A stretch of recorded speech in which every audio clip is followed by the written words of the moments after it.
Okay, great. Well, let's jump in. Thanks everybody for coming to the session. The session that I want to talk about, if you've been to sessions before or if you've heard me speak anywhere, I talk a lot about sales of practices, talk about a lot about valuation, for example. Today's going to be a little bit different. There are a lot of people that call me up a year, 2 years, 5 years down the road from selling, and they kind of want to talk about what it'll look like in the future, other things that they can do in their firm now to prepare for what's going to be coming down the road. I also talk to a number of buyers and get a lot of feedback from buyers on the types of things they're looking for in a firm.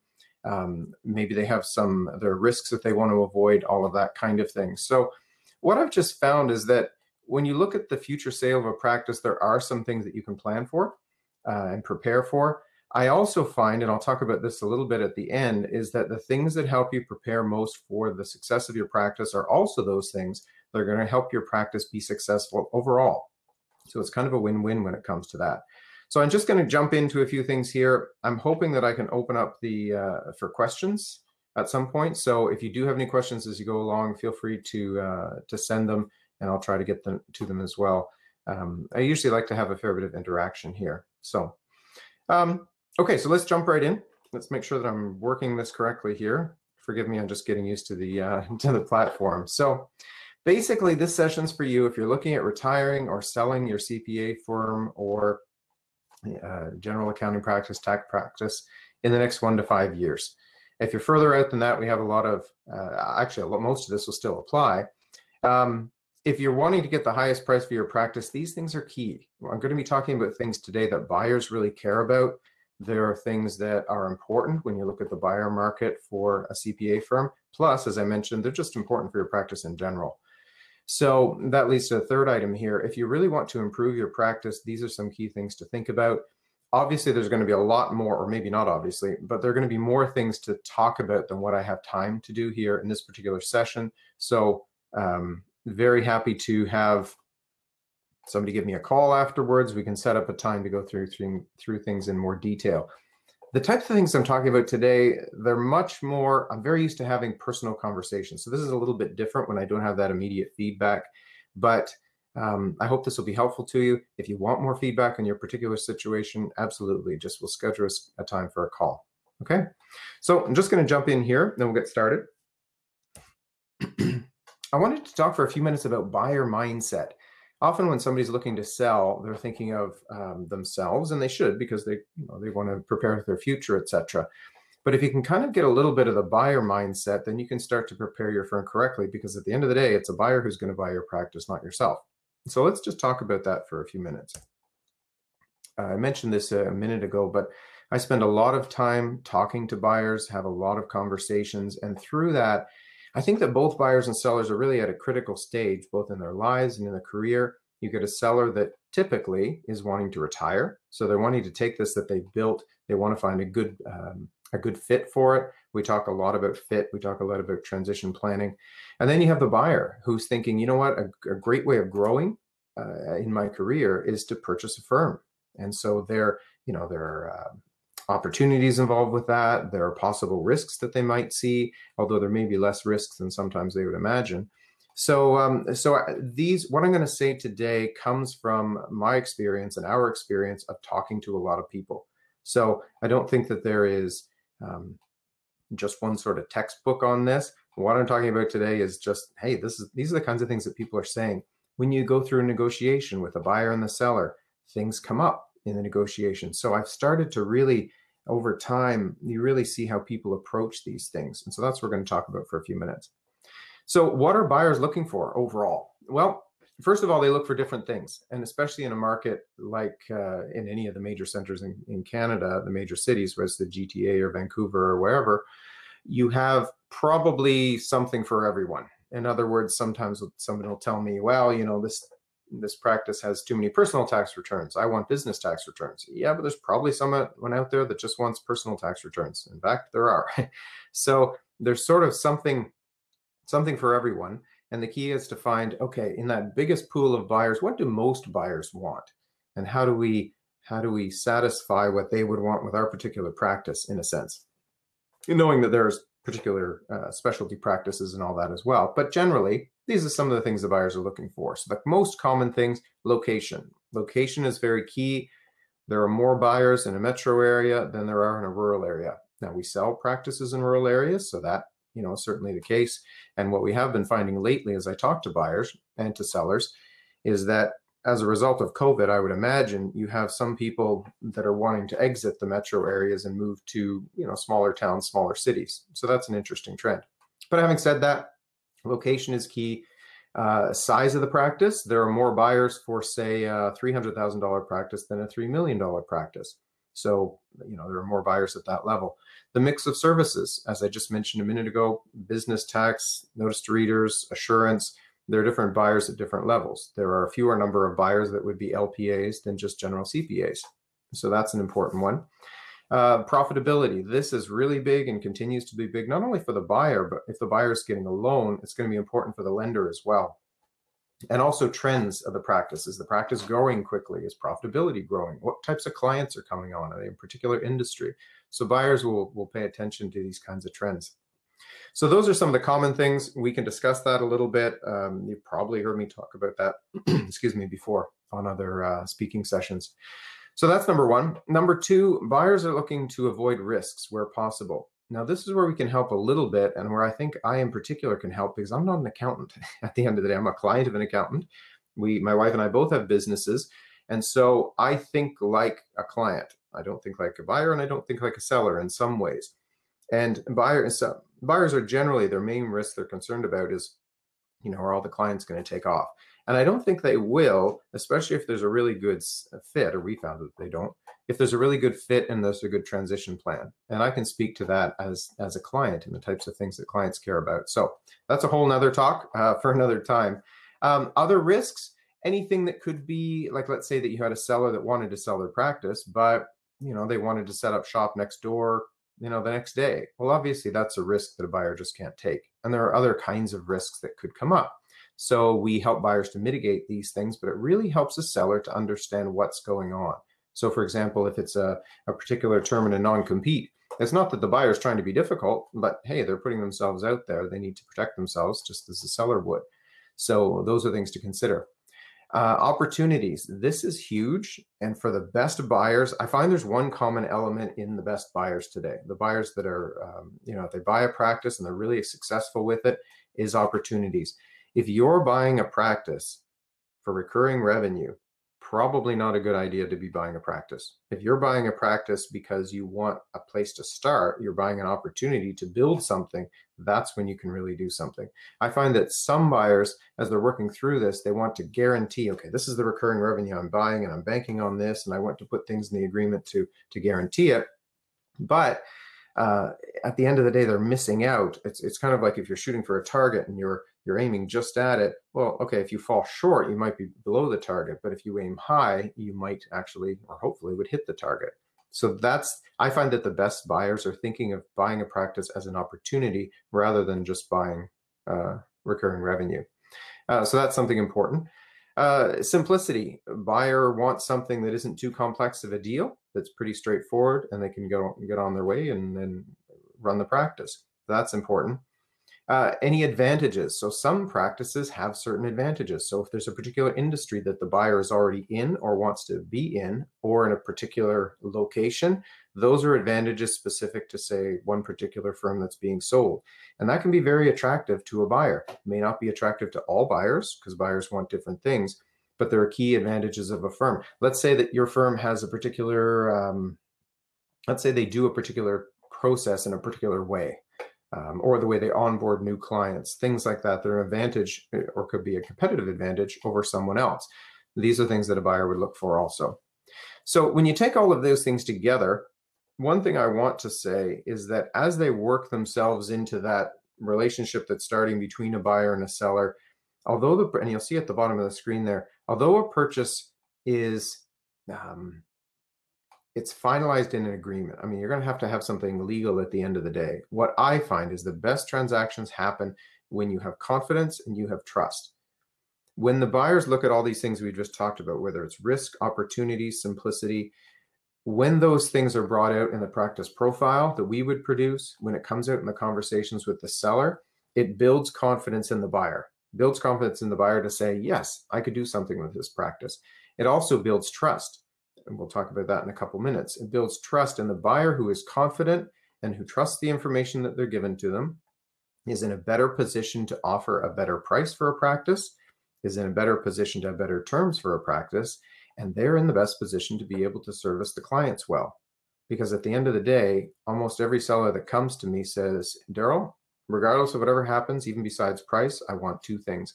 I want to make sure that my staff is being taken care of, and I want to make sure that my clients are being taken care of. Those are two key things. So with the confidence and the trust of the buyer, that can happen, and they need that confidence in the seller. So those are a few things to think about there. And at this point, you might be saying, so what? Okay, we've got all these things. You've told us some things about how buyers think, but what does that actually mean to someone who might be looking at selling their practice in the future? And certainly, what does it mean to their practice right now? So let's look at a few of these things. What I find is important is I'm going to just throw out a bunch of examples. There'll be all kinds of examples that I could give, and with each practice, there are going to be different types of examples, different scenarios. But let's talk about a few here. Ultimately, we're talking about marketability of a firm and transparency. So when someone comes to me and they're going to list their practice and they haven't prepared in the future for it, it's just something that's come up, they've suddenly decided, you know what, I'd really like to sell. And I'll be looking at all their information. It's very common for me to find various types of things to be able to say, okay, well, if I had known this a few years ago, this might have looked a little bit different. Of course, you have to deal with what you have. But sellers tend to be an honest lot, and we are as well. And that's a good thing, especially for accountants.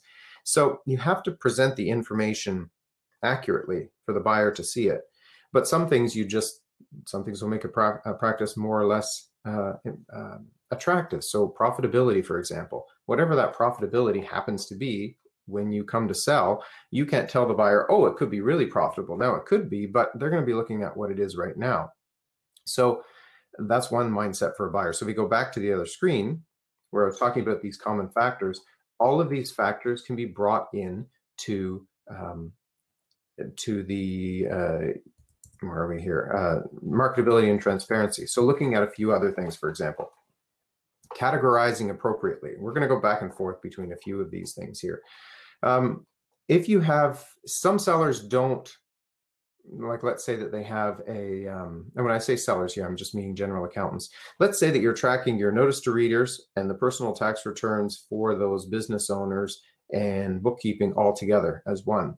But a buyer is coming into the practice and they want to know, okay, well, what are you charging for each? Is it just a package? And that can be fine to do it as a package.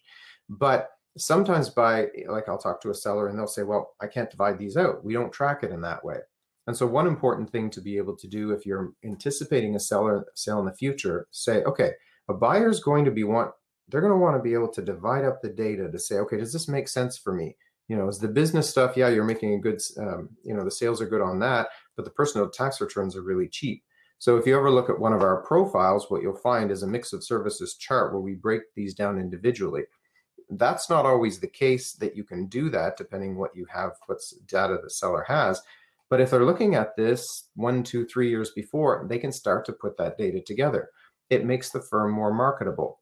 Same thing as I said with the profitability. If you're looking at your profitability a few years from before, then you can do something about it, because there are differences of opinion on what that profitability means. A person might be running their practice, they're doing just fine, they're at about 30% cash flow to owner, and that's great. But the market tends to want 40% and above. Well, they may not know that, and then they come to sell, and I would be able to help them more with the price of their practice, the higher that would be. And of course, for a buyer coming in, yeah, they don't have to raise fees in the first year. It's already set there. So as you start to analyze your firm with the things that I mentioned before, and this is going to be different for every firm, keep in mind, you start to categorize various components of the practice. You're starting to maintain accurate and relevant data, and then think about the future of the firm, both for yourself and for the buyer. Other examples would be things like this. Do you track the industries that you serve? Sometimes I'll go to a seller and I'll say, okay, what's the breakdown of industries? And they'll say, well, we don't track that. Okay, well, that's a very common buyer question. It's okay. I can just list the various industries off the top of their head. But I'll go to some accountants and they've got a very clear breakdown. You know, if you've seen some of our profiles, you may even see a chart that kind of shows, okay, here are the percentages in each category. A common buyer question would be, how old are these clients? I mean, the seller's retiring. Maybe all the business owners are retiring. Do you track the age of your clients? Again, if you have done that all along, you'll just know it right up front. This increases your, when I'm talking about the transparency as well, when a seller is being upfront with the data, and I don't mean too much data, you don't want a buyer to lose the forest for the trees, but when you're transparent and you're saying, this is what my firm is, and I'm proud of it, it's a great firm, you're able to demonstrate that data, it helps way back at the beginning. I'm going to switch back here. Where is it? Here it is. We're talking about this confidence and trust. So that's what you're building by having this. The more that you're able to say about your firm confidently, you're being transparent, and frankly, you're making your firm more marketable. Now, I have a whole long list of all types of data that somebody could track, but it really makes a difference when it comes to listing the practice. And I see the differences on when buyers come in, what they're looking at. What you're doing is, instead of having the buyer having to think through the practice, think of how they're going to use it, answering their questions that they may have, objections, and trying to work through that, you're being upfront and you're giving them this data ahead of time. You're helping them to think through what they would do with the practice. Opportunities, for example.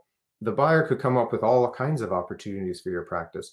But if you're going through, say you're 5 years away, and you start to get this into your head, they say, you know what, I'm going to take what Darryl said, and every year I'm going to analyze my practice, and I'm going to say, what are the opportunities for this year? Then when you talk to that lawyer contact that you have that keeps sending you business, you can say, oh, okay, there's an opportunity. When this buyer comes in, and when Poe Group does their whole transition plan that they do, this is going to be one key point. That's not even a client. It's just a legal contact. But when I talk to some sellers about opportunities in their practice, they sort of say, well, what do you mean? Because they just haven't thought of it that way. They've just gotten carried away in the work, not carried away, but they're doing the work from day to day, and they haven't even needed to, think that. Now, what can all of this can mean, and we can talk about this a little bit more. And as I said, I have long lists on all of this, so there are a lot of examples.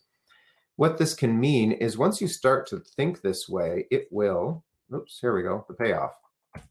What the payoff means is that I firmly believe that what makes a practice more marketable, and what can help when you're selling the practice in terms of making it transparent, also makes a practice a better practice right now.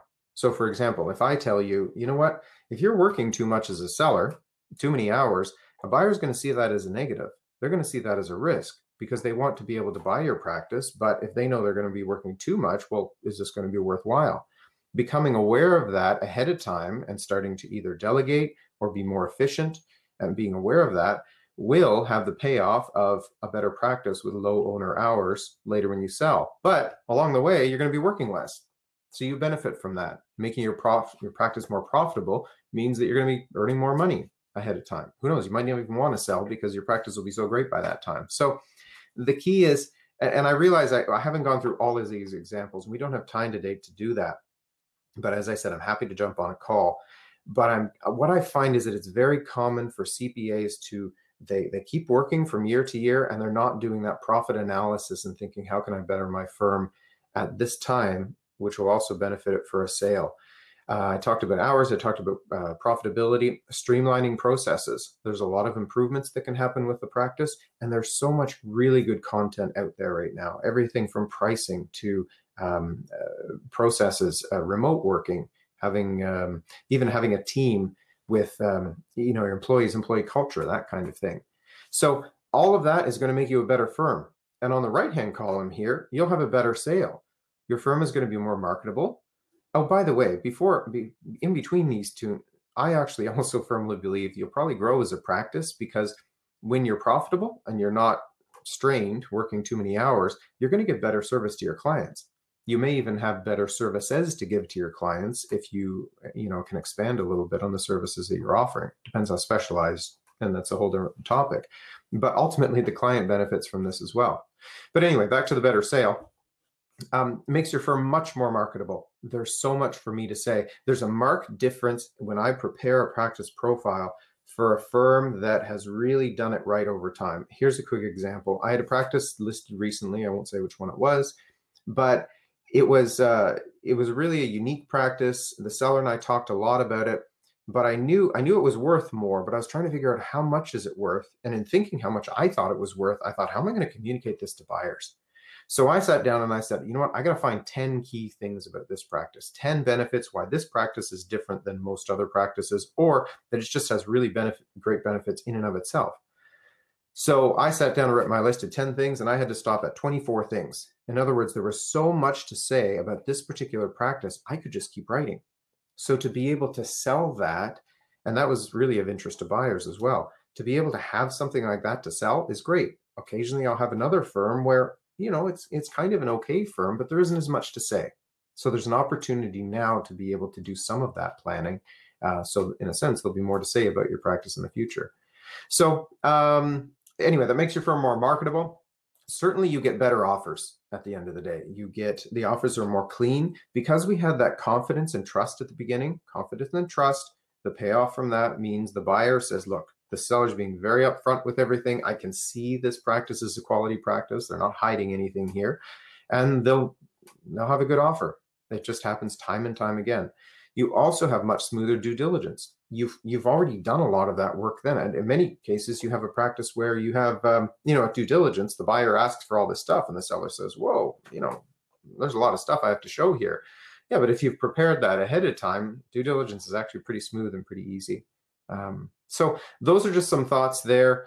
Hopefully that has helped. I realize this is just an introduction.